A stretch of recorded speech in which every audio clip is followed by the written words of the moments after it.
century poetry. Yeah.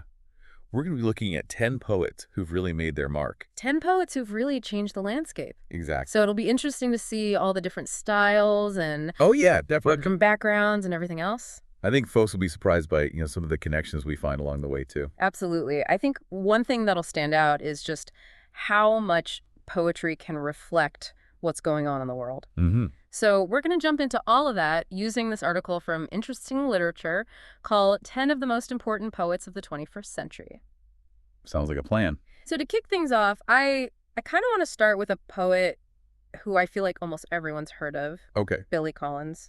He's often called America's most popular poet. Oh, yeah, for sure. And I get it. He's got this amazing way of using humor to get you thinking about, like... Deeper stuff. Yeah, exactly. Deeper stuff. Yeah, he's really good at that. It's like he invites you in with a joke, and then bam! Hits you with some truth. Yeah, thought-provoking stuff. And then on the other end of the spectrum, we have Joyce Carol Oates. Oh, yeah. Who's not afraid to get Dark.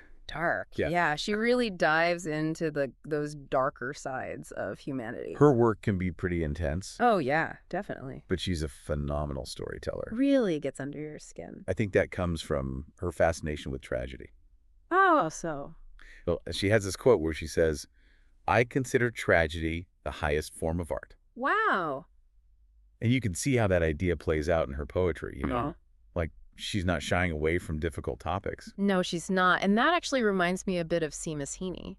Oh, in what way? Well, not in terms of style necessarily, but just that willingness to confront difficult emotions. Okay, I see that. Heaney's work is so grounded in the land and history of Ireland. And Yeah, a lot of his poems deal with, like, really personal and sometimes painful experiences. yeah. And he doesn't shy away from the weight of history either. Right. He had this great quote about how poetry is what we do to break bread with the dead. Ooh, I like that. It's like through poetry, we can connect with those who came before us and learn from them. Makes you think about how both Heaney and Oates use their work to explore the past, but in such different ways. Yeah, Heaney's digging into history and folklore, and Oates is more focused on the psychological impact of trauma. Ooh, that's a great way to put it. Speaking of digging into the past, though, we got to talk about Margaret Atwood. Oh, yes. A legend. A legend and a visionary. I mean, have you read The Handmaid's Tale? Of course. It's chilling how relevant it feels even today. It really is. And what I love about Atwood is how she uses her work to challenge the status quo. Oh, yeah, totally. Especially when it comes to gender and power. And her poetry, it's just as sharp and thought-provoking as her novels. You can really see her passion for language and how it can be used to spark change. She believes that the poem is the literary form of the 21st century. Wow. That's a bold statement. It is, but I think she might be onto something, Yeah. Poetry has this way of connecting with people on a really deep level. Absolutely. Okay, so we've talked about poets who grapple with the darkness of humanity, the weight of history. And the power of language. Now let's shift gears a bit and talk about a poet who's deeply connected to nature, Wendell Berry. Ah, Wendell Berry, a true champion of the natural world. And his poetry reflects that. There's this beautiful simplicity to it. A lot of his work has this pastoral feel to it. You can really sense his love for the land. And it's not just about pretty landscapes either. Berry's a strong advocate for environmentalism, Right. sustainability, living in harmony with nature. His work makes you want to slow down and appreciate the simple things. It's a good reminder in our fast-paced world. And speaking of reminding us about important things, we can't forget Sherman Alexie. Oh man, Sherman Alexie, what a voice. Powerful and so funny. He's got this incredible ability to make you laugh and then hit you with a hard truth. All in the same poem. Exactly. His work is so important for understanding the Native American experience. And he doesn't sugarcoat anything. He talks about poverty, racism, the challenges faced by Native communities. But he does it with a mix of anger and humor and hope. That's what makes his writing so compelling. Yeah. He has this quote, "Don't live up to your stereotypes." Mm-hmm. Such a powerful message. It's like he's saying you define yourself, not society. Exactly. And that's something we could all stand to hear. Yeah, for sure. You know, Alexie's work really makes you feel a range of emotions. Oh, absolutely. But there's another poet we're talking about today whose work is known for its honesty and kind of like raw vulnerability. Carol Ann Duffy. Yes, Carol Ann Duffy. Her poems often feel so personal. Like you're reading someone's diary. Right, like you're eavesdropping on a conversation. Exactly. And she's not afraid to tackle like tough subjects either. Oh no, not at all. Love, loss, family. The female experience in general. She really captures the nuances of those experiences. And she does it all with this really accessible style. Yeah, her poems are so easy to connect with. And I think that's one of the reasons why she became Britain's first female poet laureate. Oh yeah, definitely a huge moment for women in literature. For sure.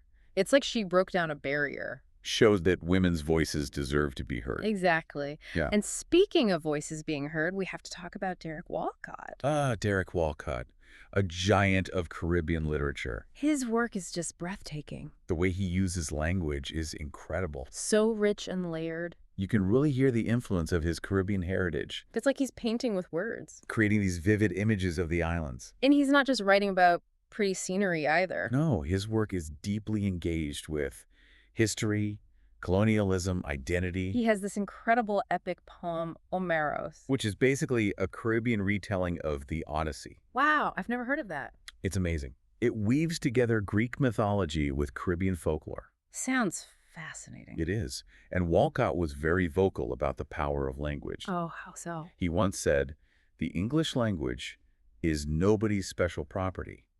It is the property of the imagination. It is the property of the language itself." He believed that language can be used to bridge cultures and connect people. That's so powerful. It is. And you can see that belief reflected in his work. He brings together so many different influences and creates something entirely new. Speaking of different influences, we have to talk about Fleur Adcock. Oh yeah, Fleur Adcock. Her poetry is so sharp and witty. And often a bit dark, too. Yeah, she doesn't shy away from difficult emotions. Her work explores themes of identity and belonging. Which makes sense given her own background. Right. She was born in New Zealand, but lived in England for many years. So she's had to navigate those feelings of being caught between two cultures. And that comes through in her poetry. She's constantly questioning and challenging our perceptions of the world. And finally, we come to Vikram Seth. Vikram Seth. A master storyteller. He writes both poetry and novels. And he's good at both. His work is so wide-ranging. He tackles love, family, history, culture. And he does it all with this incredible attention to detail. Like in his epic novel, A Suitable Boy. That book is huge. It is, but it's so worth reading. It's a sweeping saga set in post-independence India.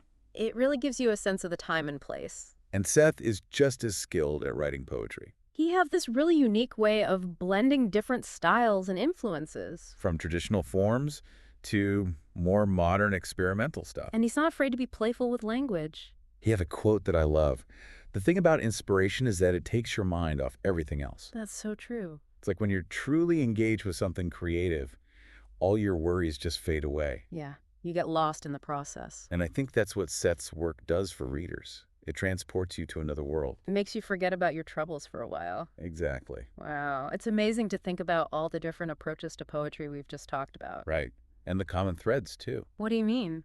Well, it seems like all these poets are grappling with, like, the big questions, you know? Oh, yeah, totally. Like social justice, the environment. Identity, what Yeah. it means to belong. And they're not just talking about these issues in a surface level way. No, they're really digging deep into the human experience. Using language to explore like the full spectrum of emotions. It's pretty powerful stuff. It is. I mean, think about the contrast between like Billy Collins and Joyce Carol Oates. Yeah. 1 minute you're chuckling along, and then the next you're like, whoa. Yeah, exactly.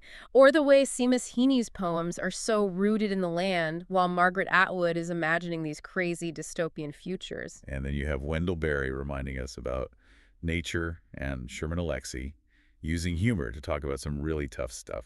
It's amazing how each of these poets brings their own unique perspective to the table. Makes you realize just how broad and diverse poetry can be. Right. And how it can be used to talk about pretty much anything. Exactly. And I think that's what makes it so relevant. Especially today. Yeah, you know, when you step back and look at it all, it really makes you think. About what? Well, if poetry is like a reflection of its time, what do these poets tell us about the world we're living in right now? That's a good question. I mean, on the one hand, you see a lot of darkness and division. Yeah, there's definitely a sense of uncertainty about the future. But there's also this sense of hope, you know? Yeah. Like these poets are searching for meaning and connection. And they're reminding us that even in a world that feels kind of crazy sometimes. There's still beauty to be found. Yeah, and stories to be told. And connections to be made. So as we wrap things up, I'm curious. About? Which of these poets really spoke to you?